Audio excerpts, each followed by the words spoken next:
Κάνε την πράξη την καλή και βοήθησε ένα δέσποτο σκυλί.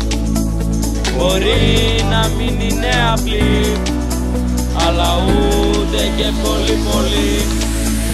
Θα λάβεις αγάπη αρκετή, θα αποκτήσεις παρέα μοναδική. Δώσε στα ζώα προσοχή και κάτα να νιώσουν ασφαλή.